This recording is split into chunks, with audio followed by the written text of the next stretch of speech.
কথায় আছে না, তোমার ভাগ্যে যেটা আছে সেটা তুমি ঠিকই পাবে, সেটা ভালো হোক বা খারাপ।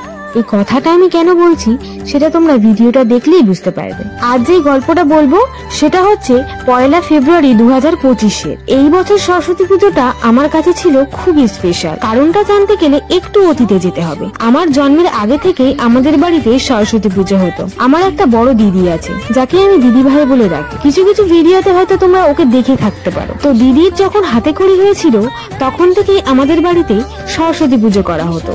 কিন্তু বিগত 3-4 বছর ধরে আমাদের বাড়িতে সরস্বতী পুজো কিছু কারণে করা হচ্ছিল না। বাট ফাইনালি এই বছর সেই পুজোটা আমরা করেছি আবারও আগের মতন করে, বলতে পারো আমার মনের মতন করে। মনের মতন করে বলছি কেন বলো তো?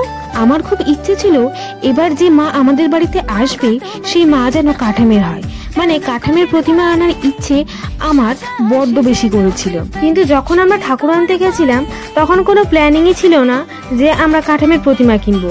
কিন্তু মনে মনে একটা জিনিস ছিল যে যদি পারি কাঠামের ঠাকুরটাই যেন আমাদের বাড়িতে আনতে পারি। তোমাদের সঙ্গে আর একটা জিনিস বলি, এই যে ঠাকুরটা দেখছো, ঠাকুরটার রংটা দেখো অনেকটা গোলাপি আর সাদা আর বাসন্তী কালারের মধ্যেই রয়েছে।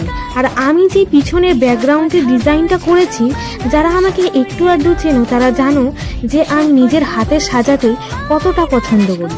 সেই জন্য এই পিছনের যে ব্যাকড্রপটা ওটা আমি নিজের হাতেই সাজিয়েছি। আর দেখো প্রতিমার সঙ্গে ওটা কতটা যেন মিলে যাচ্ছে, মনে হচ্ছে আমি আগের থেকেই জানতাম প্রতিমা কি রঙের হবে, আর সেরকম করেই যেন আমি পিছনের সাজটাকে সাজিয়েছি। কি করে এটা সম্ভব আমি এখনো বুঝতে পারছি না। সেই জন্য ভিডিওর প্রথমে তোমাদের সঙ্গে বললাম যে তোমার ভাগ্যে যেটা আছে সেটা তুমি ঠিকই পাবে, সেটা খারাপ হোক বা ভালো। আমি তো খারাপটা পাইনি, আমি তো ভালোটাই পেয়েছি। তাই সরস্বতী মায়ের আশীর্বাদে সবকিছু ভালোই পুজোটা মিটে গেছে। তো আমাদের বাড়ির পুজো পুরো কমপ্লিট হয়ে গেছে, তোমাদেরকে সবকিছুই দেখালাম। তো কেমন লেগেছে অবশ্যই জানিও, আর পরপর যদি সেরকম কিছু হয় তাহলে অবশ্যই দেখাবো, নাহলে ভিডিওটা এখানেই এন্ড হয়ে যাবে।